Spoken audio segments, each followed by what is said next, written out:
Welcome to Vijayamma kitchen. நம்ம இன்னைக்கு துவரம் பருப்பை வச்சு நார்த் இந்தியா ஸ்பெஷல் தால் தடுக்கா எப்படி பண்ணலான்னு பார்க்கலாம் வாங்க.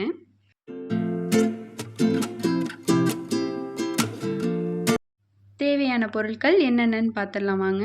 நம்ம இன்னைக்கு பட்டர் எடுத்திருக்கோம், தேவைன்னா நெய் கூட எடுத்துக்கலாம். அப்புறம் சின்ன சின்னதாக கொத்தமல்லி தழை கட் பண்ணி எடுத்திருக்கோம். துவரம் பருப்பு 100 கிராமும், மைசூர் பருப்புன்னு சொல்கிற அந்த சிவப்பு பருப்பு இருக்குல்ல, அது 100 கிராமும் எடுத்துக்கோங்க. அப்புறம் இஞ்சி பூண்டு பேஸ்ட்டு சேர்த்துடக்கூடாது. இஞ்சி இந்த மாதிரி சின்ன சின்னதாக கட் பண்ணி தான் சேர்க்கணும். அப்புறம் ஒரு பெரிய சைஸில் வெங்காயம், அதை இந்த மாதிரி கட் பண்ணிக்கோங்க. அப்புறம் தக்காளி, அதையும் கட் பண்ணி எடுத்துக்கோங்க. பூண்டு இந்த மாதிரி குட்டி குட்டியாக சாப் பண்ணி எடுத்துக்கிட்டாலும் சரி, அப்படி இல்லைன்னா சின்ன சின்னதாக கட் பண்ணிக்கிட்டாலும் சரி. அப்புறம் பச்சை மிளகா, அப்புறம் தாளிக்கிறதுக்கு கடுகு, ஜீரகம், சோம்பு, பட்டை மிளகாய், கருவேப்பிலை இது எல்லாமே எடுத்து வச்சுக்கோங்க. இப்போ நம்ம பருப்பை ஃபஸ்ட்டு வேக வச்சிடலாம். குக்கர் இருந்தால் 2 விசில் விட்டு எடுத்துக்கோங்க. அப்படி இல்லைன்னா இந்த மாதிரி ஒரு பாத்திரத்தில் வேக வச்சு எடுத்துக்கோங்க. கொஞ்சமாக மஞ்சத்தூள் மட்டும் சேர்த்துட்டு நல்லா பருப்பை 2 பருப்பையும் நல்லா வேக வச்சு எடுத்துக்கோங்க. அப்புறம் நம்ம கடாய் வச்சுக்கலாம். அதில் 2 ஸ்பூன் போல் எண்ணெய் விட்டுக்கோங்க. அதுக்கப்புறம் பட்டரு நம்ம சேர்த்துக்கலாம். அப்படி இல்லைன்னா நெய் கூட சேர்த்துக்கலாம். ரெண்டுமே நல்லாயிருக்கும் டேஸ்ட்டுக்கு, நல்லா வாசமாகவும் இருக்கும்.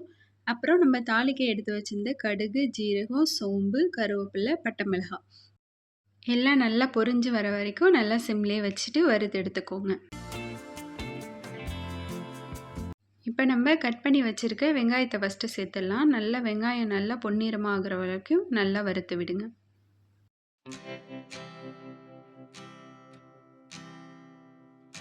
இப்போ நம்ம கட் பண்ணி வச்சுருக்க பச்சை மிளகாய் சேர்த்துடலாம். அதுக்கப்புறம் இஞ்சி பூண்டு ரெண்டையுமே நம்ம சேர்த்துடலாம்.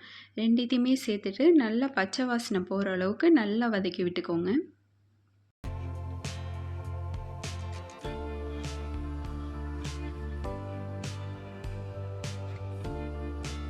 அடுத்து கட் பண்ணி வச்சுருக்க தக்காளி, அதையும் நம்ம சேர்த்துடலாம்.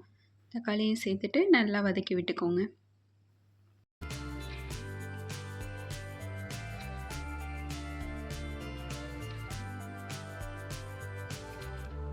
இப்போ தேவையான அளவுக்கு நம்ம உப்பு சேர்த்துடலாம். அதுக்கப்புறம் மஞ்சத்தூள், 1 ஸ்பூன் போல் மஞ்சத்தூள் அதையும் நம்ம சேர்த்துக்கலாம். மிளகாய்த்தூள் இப்போ சேர்க்கக்கூடாது, மஞ்சத்தூள் மட்டும் இப்போ சேர்த்துக்கோங்க. எல்லாத்தையும் ஒன்று சேர நல்லா வதக்கி விட்டுக்கோங்க. சைடில் பருப்பும் நல்லா வெந்து வந்துருச்சு. இங்கே இதுவும் ரெடி ஆயிடுச்சு. இப்போ நம்ம பருப்பை இந்த தாளிச்சத்தில் கொட்டிடலாம்.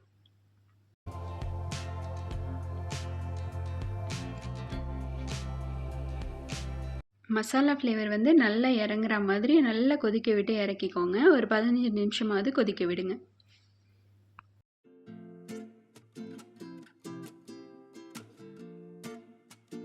அப்புறம் நல்லா கொதித்து வந்ததுக்கப்புறம் ஒரு கடாய் வச்சுக்கோங்க. அதில் நெய் இல்லைன்னா பட்டர் எது வேணாலும் சேர்த்துக்கலாம். இது நம்ம கடைசியாக தாளித்து கொட்டுறதுக்காக இந்த தாளிப்பு. அதில் கொஞ்சமாக ஜீரகம், கடுகு, கருவேப்பிலை, பட்டை மிளகாய் இது எல்லாமே சேர்த்துக்கோங்க. சேர்த்துட்டு நல்லா வதக்கி விட்டுக்கோங்க, நல்லா பொரிஞ்சு வர வரைக்கும். அப்புறம் நம்ம 2 ஸ்பூன் போல் தனி மிளகாய் தூளை இப்போ நம்ம சேர்த்துக்கலாம். இது எண்ணெயிலே நல்லா ரோஸ்ட் பண்ணுறதுனால கலர்ஃபுல்லாகவும் இருக்கும், நல்லா டேஸ்ட்டும் கொடுக்கும், வாசமாகவும் இருக்கும். இதை கடைசியாக நம்ம ஃபினிஷிங்காக சேர்த்துக்கிறோம். சிம்மிலே வச்சு வதக்கிக்கோங்க, இல்லைன்னா கருகிடுச்சுன்னா நல்லா இருக்காது. அதை அப்படியே எடுத்து நம்ம கொதிச்சிட்ருக்கிறதுல கொட்டிட்டு நல்லா கிளறி விட்டு நல்லா ஒரு 2 கொதி வர வரைக்கும் நல்லா கொதிக்க விடணும்.